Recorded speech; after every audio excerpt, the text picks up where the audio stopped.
The Kremlin's new stance shocks observers. Here's what they're missing. Let me take you back to the morning of June 14, 2024. The headlines were Putin threatens escalation in Ukraine, Kremlin warns of nuclear response, Russia on the brink of full mobilization. The usual suspects in Washington and Brussels were already drafting their talking points: another round of sanctions, another aid package for Kiev, another stern warning that aggression will not stand. But here's the: if you were paying attention, you'd have noticed something far more significant than another rhetorical flare-up. The Kremlin had just executed a deliberate, calculated shift in its strategic posture, one that caught even seasoned analysts off guard. And if we don't understand what's really happening, we're going to sleepwalk into a crisis we could have avoided. I've spent the better part of 4 decades studying Russian military doctrine, Soviet-era strategy, and the Kremlin's decision-making process. I've advised generals, testified before Congress, and written extensively on how Moscow thinks, not how we wish it would think. And what I'm seeing now isn't just another tactical adjustment. It's a fundamental recalibration of Russia's long-term approach to the war in Ukraine, its relationship with the West, and its place in the emerging multipolar world. The mainstream narrative will tell you this is about Putin's desperation, his imperial ambitions, or his fear of losing. But that's not what the data shows. That's not what the Russians are actually doing. And if we don't wake up to the reality of this shift, we're going to make a series of catastrophic miscalculations that will leave the United States weaker, Europe divided, and the global order even more unstable. So let's start with the official story, the one they want you to believe. The official what they want you to think. On June 14, Russian Foreign Minister Sergei Lavrov gave a speech at the Primakov readings in Moscow. The Western press latched onto one: the West's proxy war in Ukraine is pushing Russia toward a direct confrontation with NATO. Cue the alarm bells. The New York Times ran with Russia warns of NATO war as Ukraine offensive stalls, while The Guardian framed it as Putin's nuclear saber-rattling intensifies. The White House, predictably, dismissed it as bluster, but the Pentagon quietly ordered a review of U.S. force posture in Europe. Meanwhile, NATO Secretary General Jens Stoltenberg called an emergency meeting, where he reiterated that any attack on a NATO member will be met with a unified response.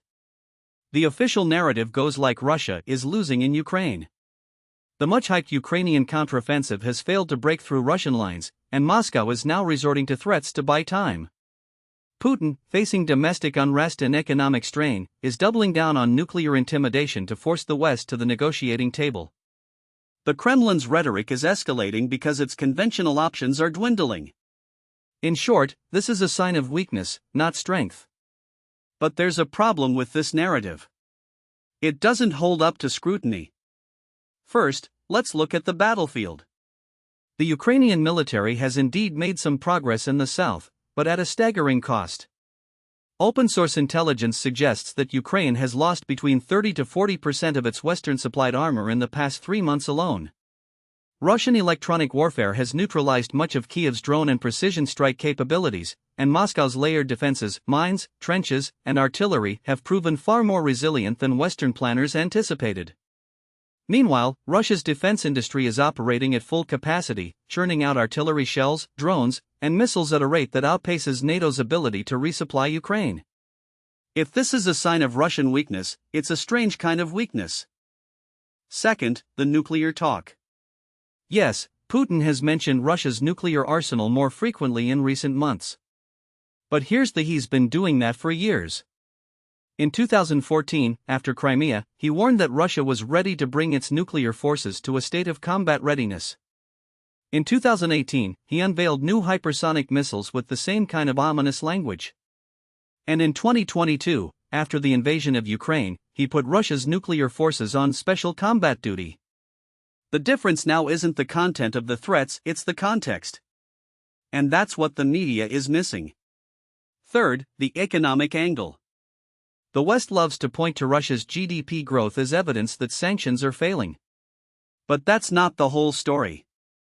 Russia's economy is adapting, not thriving.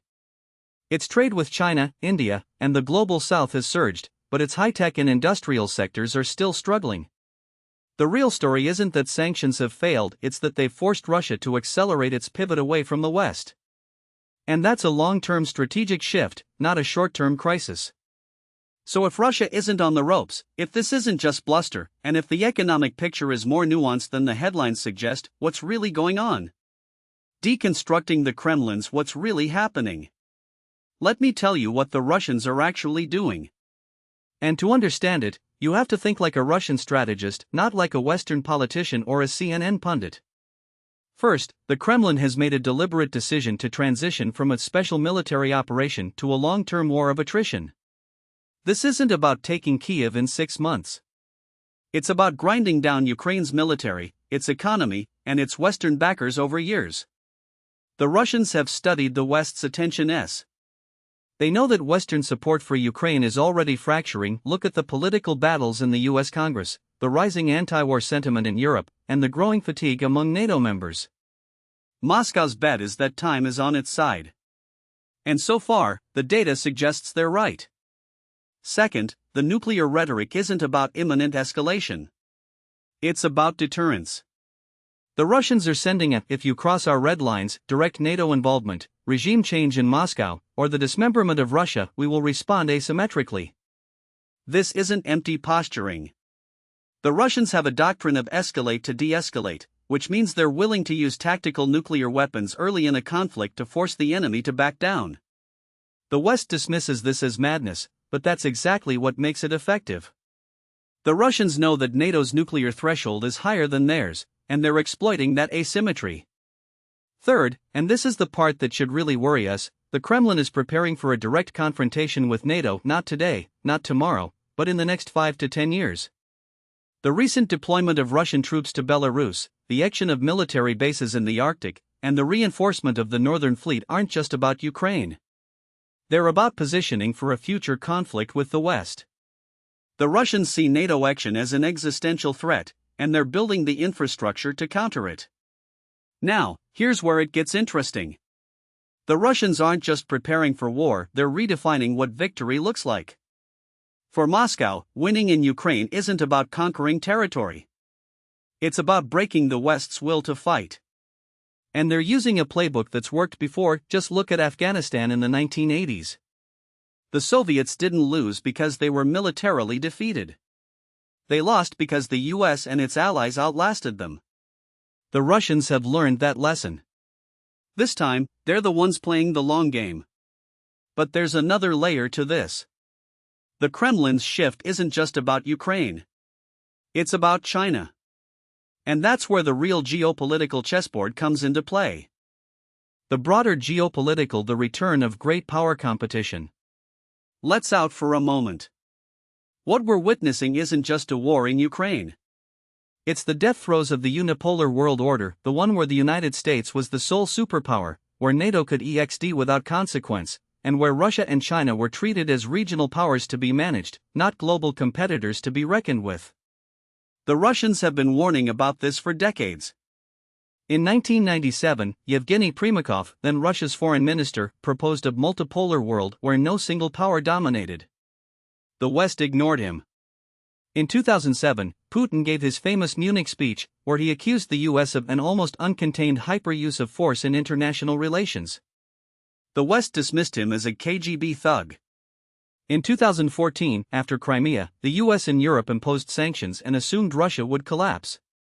It didn't. And now, in 2024, we're seeing the culmination of that miscalculation. Here's the Russia and China are coordinating their strategies in ways we haven't seen since the 1950s. The recent joint military exercises in the South China Sea, the action of the BRICS bloc, and the deepening economic ties between Moscow and Beijing aren't coincidences. They're part of a deliberate effort to erode US dominance.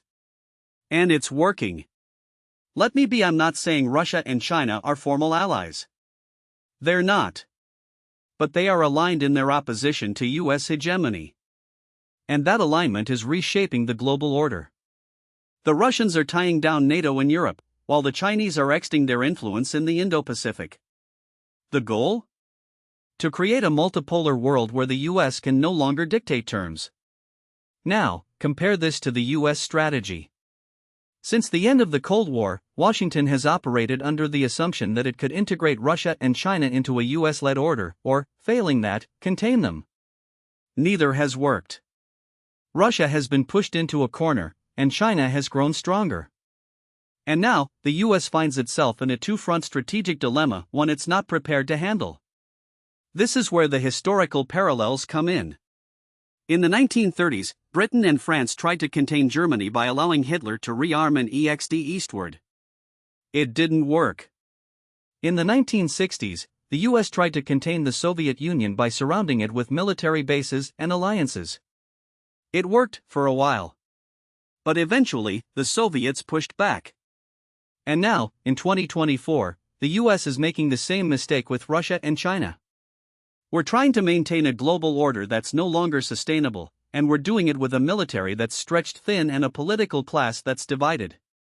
The Russians understand this. They see the US as a declining power, and they're positioning themselves to fill the vacuum. And that's why their new stance isn't just about Ukraine, it's about the future of global power. Military and strategic, why this is more dangerous than you think. Now, let's talk about the military side of this. Because if you think this is just about rhetoric, you're missing the bigger picture. First, the Russians have already shifted to a wartime economy. Their defense spending is now at 6% of GDP, higher than the US during the peak of the Iraq War.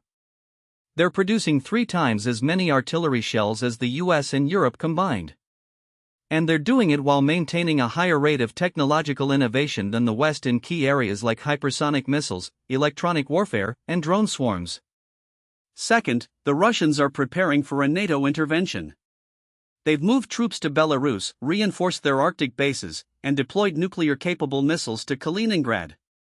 They're not doing this because they're afraid of NATO.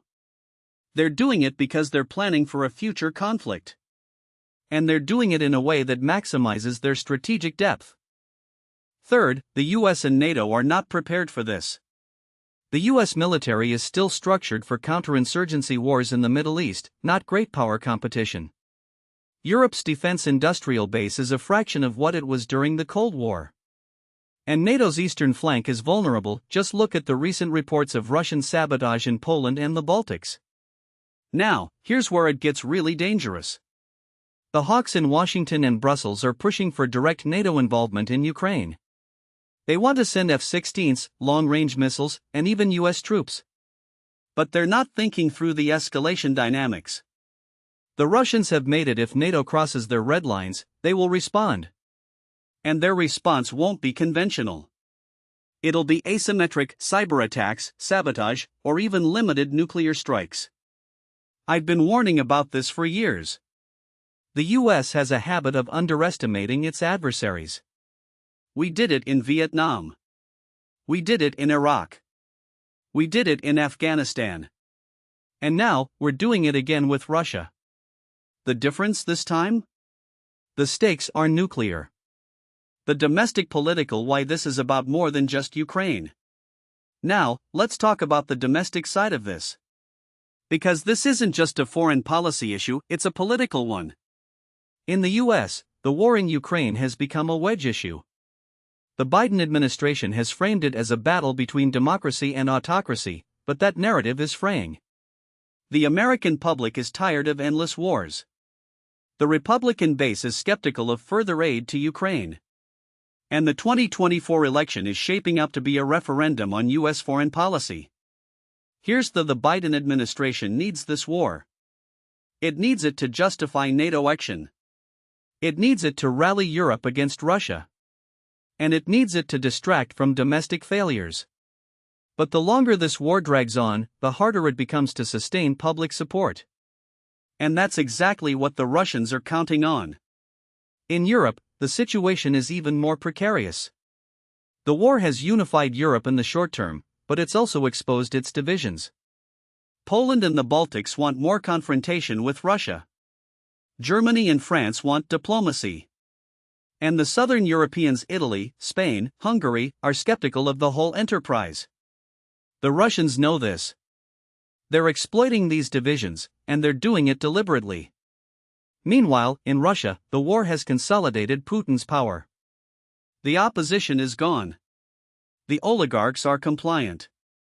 And the Russian people, despite the economic strain, are rallying around the flag. The Kremlin has framed this as an existential struggle against the West, and that narrative is working. So when you hear the official story that Russia is weak, that Putin is desperate, that the West is winning, ask who benefits from that narrative? The answer isn't the American people. It's the political class that profits from endless war. Scenario: what comes next? Alright, let's game this out. What are the realistic scenarios for where this is headed? And more importantly, what are the probabilities? Scenario 1: the frozen conflict. In this scenario, the war in Ukraine grinds to a stalemate.